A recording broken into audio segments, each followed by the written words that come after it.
হে আমার প্রিয় সন্তান, আজ রাত শেষ হওয়ার আগে আমি আপনাকে এমন একটি কথা বলতে চাই যা হয়তো আপনার আগামী দিনের একটি গুরুত্বপূর্ণ সিদ্ধান্তকে আরও সচেতন করে তুলতে পারে।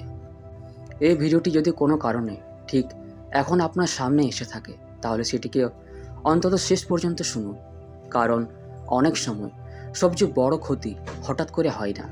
সেটি শুরু হয় একটি ছোট বিশ্বাস থেকে, একটি ছোট ভুল সিদ্ধান্ত থেকে, অথবা এমন একজন মানুষের কাছ থেকে যাকে আপনি সবচেয়ে বেশি বিশ্বাস করেছিলেন। গত কয়েকদিন ধরে কি আপনার মনে অদ্ভুত অস্বস্তি কাজ করছে? কোনো কারণ ছাড়াই মনে হচ্ছে কিছু একটা ঠিক নেই। কেউ যেন এমন কিছু লুকিয়ে রাখছে যা আপনি এখনও দেখতে পাচ্ছেন না। হয়তো এটি শুধু মানসিক চাপ, হয়তো অতীতের কোনো অভিজ্ঞতার প্রভাব, আবার হয়তো এটি এমন একটি অনুভূতি যাকে শান্তভাবে পর্যবেক্ষণ করা দরকার।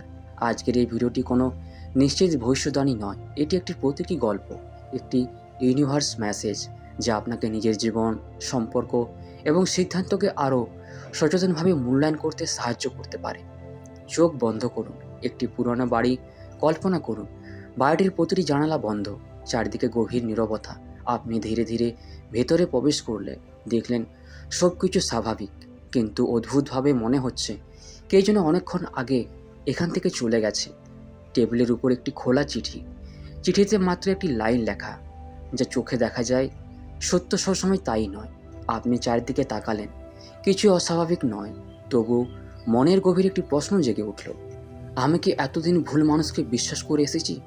জীবনে প্রতারণা সবসময় অর্থের সঙ্গে জড়িত নয়। কখনো কখনো প্রতারণা হয় বিশ্বাস নিয়ে, সম্মান নিয়ে, ভালোবাসা নিয়ে। কখনো এমনও হয় কেউ আপনার সামনে সবসময় হাসি মুখে কথা বলে, কিন্তু আপনার অনুপস্থিতিতে আপনার আত্মবিশ্বাসকে ধীরে ধীরে দুর্বল করে। আবার কে হয়তো সবসময় সাহায্যের কথা বলে, কিন্তু গুরুত্বপূর্ণ মুহূর্তে পাশে থাকে না।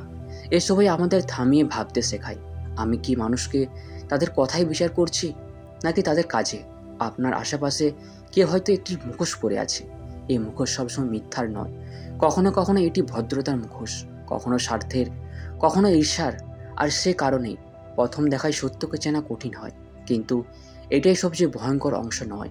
সবচেয়ে ভয়ঙ্কর বিষয় হলো যখন আমরা নিজের অন্তরের সতর্ক সংকেতকে উপেক্ষা করতে শুরু করি, যখন আমরা বারবার নিজের মনকে বলি, না, আমি নিশ্চয়ই বেশি ভাবছি, সব ঠিক হয়ে যাবে, এটা হয়তো আমারই ভুল ধারণা। অনেক সময় এমনও হয়, তাই তাড়াহুড়ো করে কোনো সিদ্ধান্ত নেওয়া ঠিক নয়। কিন্তু যদি একই ধরনের অস্বস্তি, একই ধরনের আচরণ, একই ধরনের অসামঞ্জস্য বারবার ফিরে আসে, তাহলে সেটিকে গুরুত্ব দিয়ে পর্যবেক্ষণ করা বুদ্ধিমানের কাজ। আজকের ইউনিভার্স মেসেজ আপনাকে ভয় দেখাতে আসেনি, এটি আপনাকে মনে করিয়ে দিতে এসেছে সতর্ক থাকা আর ভীত থাকা এক জিনিস নয়। সতর্ক মানুষ প্রমাণ খুঁজেন, পরিস্থিতি বোঝেন, সীমানা নির্ধারণ করেন। ভীত মানুষ তাড়াহুড়ো করেন, ভুল সিদ্ধান্ত নেন, আর সেই ভুলের মূল্য অনেক বড় হতে পারে। আজকের প্রথম সংকেত তাই এই, যেখানে আপনার ভেতরের শান্তি বারবার হারিয়ে যায়, সেখানে একটু থামুন, শ্বাস নিন, পর্যবেক্ষণ করুন, নিজেকে জিজ্ঞাসা করুন, এই পরিস্থিতিতে আমি কি জানি আর কি শুধু অনুমান করছি? এই একটি প্রশ্নে অনেক সময় আপনাকে বড় ভুল থেকে রক্ষা করতে পারে, কারণ সত্যকে খুঁজে পাওয়ার প্রথম ধাপ হলো নিজের আবেগকে সম্মান করা, কিন্তু সিদ্ধান্ত নেওয়ার আগে বাস্তবতাকেও সমান গুরুত্ব দেওয়া। ভিডিওটি শেষ পর্যন্ত দেখুন, কারণ পরের অংশে আমরা এমন দুটি আরও গভীর সতর্ক সংকেত নিয়ে কথা বলব, যেগুলো অনেক মানুষ প্রথমে বুঝতে পারেন না, কিন্তু পরে বুঝতে পারেন সেগুলি ছিল সবচেয়ে গুরুত্বপূর্ণ সতর্ক বার্তা। এখন একটি প্রশ্ন করুন, কেন কিছু মানুষ জীবনের সবচেয়ে বড় প্রতারণার শিকার হন? কারণ তারা দুর্বল ছিলেন না, কারণ তারা বোকা ছিলেন, একেবারেই না। বেশিরভাগ ক্ষেত্রে কারণ ছিল একটাই, তারা বিশ্বাস করেছিলেন। বিশ্বাস করা কোনো দুর্বলতা নয়, কিন্তু অন্ধবিশ্বাস অনেক সময় আমাদের এমন জায়গায় নিয়ে যায় যেখানে সত্য চোখের সামনে থাকলেও আমরা দেখতে চাই না। এখন কল্পনা করুন, আপনি একটি সুন্দর বাগানের মধ্যে হাঁটছেন, চারদিকে রঙিন ফুল, শান্ত বাতাস, সবকিছু নিখুঁত। হঠাৎ আপনার চোখে পড়ল একটি গাছ বাইরে থেকে সবুজ, কিন্তু ভেতর থেকে ধীরে ধীরে শুকিয়ে যাচ্ছে। দূর থেকে কেউ বুঝতে পারছে না, শুধু যে মানুষটি কাছে গিয়ে দেখছে সেই বুঝতে পারছে সমস্যাটি অনেক আগে থেকে শুরু হয়েছে। অনেক সম্পর্ক ঠিক এমন, বাইরে থেকে হাসি, ভেতরে নীরব দূরত্ব, বাইরে থেকে প্রশংসা, ভেতরে অদৃশ্য প্রতিযোগিতা। বাইরে থেকে সহযোগিতা, ভেতরে নিজের স্বার্থ। আপনার আশেপাশে কেউ হয়তো একটি মুখোশ পরে আছে, কিন্তু মুখোশের সবচেয়ে বিপজ্জনক দিক হলো এটি কখনো প্রথম দিনেই খুলে যায় না। সময় লাগে, আচরণ পর্যবেক্ষণ করতে হয়, কথা আর কাজের মধ্যে মিল আছে কিনা সেটি দেখতে হয়। যে মানুষটি সবসময় বড় বড় প্রতিশ্রুতি দেন, তিনি কি কঠিন সময়ে একই রকম থাকেন? যিনি আপনার সাফল্যে হাসেন, তিনি কি সত্যিই আপনার অগ্রগতিতে আনন্দিত, নাকি অদৃশ্যভাবে আপনাকে পিছিয়ে দিতে চান? এই প্রশ্নগুলোর উত্তর একদিনে আসে না, কিন্তু সময় অনেক সত্যকে প্রকাশ করে। কিন্তু এটাই সবচেয়ে ভয়ঙ্কর অংশ নয়। সবচেয়ে ভয়ঙ্কর অংশ হলো যখন কেউ ধীরে ধীরে আপনার নিজের বিচার শক্তির উপরে সন্দেহ তৈরি করে। আপনি যা দেখছেন তা নিয়ে সন্দেহ, আপনি যা অনুভব করছেন তা নিয়ে সন্দেহ, আপনি যা সিদ্ধান্ত নিতে চাইছেন তা নিয়েও সন্দেহ। একসময় আপনি নিজের কণ্ঠকেও বিশ্বাস করতে পারেন না। সেখান থেকে শুরু হয় মানসিক বিভ্রান্তি। এই কারণে আজকের ইউনিভার্স মেসেজ বলছে, নিজের অনুভূতিকে সম্মান করুন, কিন্তু সবসময় বাস্তব তথ্যের সঙ্গেও মিলিয়ে দেখুন। যদি কোনো সম্পর্ক আপনাকে বারবার ক্লান্ত করে, যদি কোনো মানুষ সবসময় আপনাকে ছোট অনুভব করায়, যদি বারবার একই ধরনের অস্বস্তিকর ঘটনা ঘটে, তাহলে থামুন, পর্যবেক্ষণ করুন। প্রয়োজন হলে বিশ্বস্ত মানুষের সঙ্গে কথা বলুন। কখনো কখনো বাইরের একটি নিরপেক্ষ মতামত আমাদের এমন কিছু দেখতে সাহায্য করে যা আবেগের কারণে আমরা দেখতে পারি না।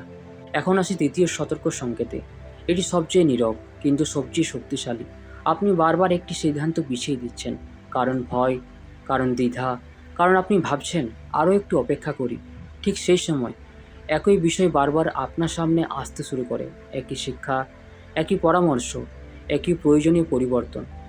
এটি নিশ্চিত কোনো অতিপ্রাকৃত সংকেত নয়, কিন্তু এটি একটি মূল্যবান প্রশ্ন তুলতে পারে। আমি কি এমন একটি সত্যকে এড়িয়ে যাচ্ছি যা আমাকে স্বীকার করতেই হবে? অনেক সময় সবচেয়ে বড় প্রতারণা অন্য কেউ করে না, আমরা নিজেরাই করি। যখন স্পষ্ট সমস্যাকে বারবার অস্বীকার করি, যখন ভয়ের কারণে সিদ্ধান্ত পিছিয়ে দিই, যখন শুধুমাত্র আশা করে যাই যে সব কিছু নিজে থেকেই বদলে যাবে। আজকের বার্তা তাই এই, ইউনিভার্স আপনাকে সতর্ক করছে, এইভাবেই নয় যে কোনো নির্দিষ্ট ঘটনা ঘটবে, বরং এভাবে চোখ খুলে দেখুন। নিজের জীবনের বাস্তবতাকে সাহসের সঙ্গে গ্রহণ করুন, কারণ সচেতন মানুষই সঠিক সময়ে সঠিক সিদ্ধান্ত নিতে পারেন। আজ এই তিনটে বিষয় মনে রাখুন। অন্তরের শান্তি বারবার হারিয়ে গেলে তাকে গুরুত্ব দিন। মানুষের কথা নয়, দীর্ঘমেয়াদী আচরণ পর্যবেক্ষণ করুন। যে সত্যটি আপনি অনেকদিন ধরে এড়িয়ে যাচ্ছেন, সেটির মুখোমুখি হওয়ার সাহস অর্জন করুন। হয়তো এই তিনটি পদক্ষেপেই আপনাকে এমন একটি ভুল সিদ্ধান্ত থেকে দূরে রাখবে যার জন্য পরে অনুশোচনা করতে হতো। তো বন্ধুরা, ভিডিওটি আমরা এখানেই শেষ করছি। ভিডিওটি যদি আপনাদের ভালো লেগে থাকে তাহলে চ্যানেলটিকে অবশ্যই সাবস্ক্রাইব করবেন। ধন্যবাদ।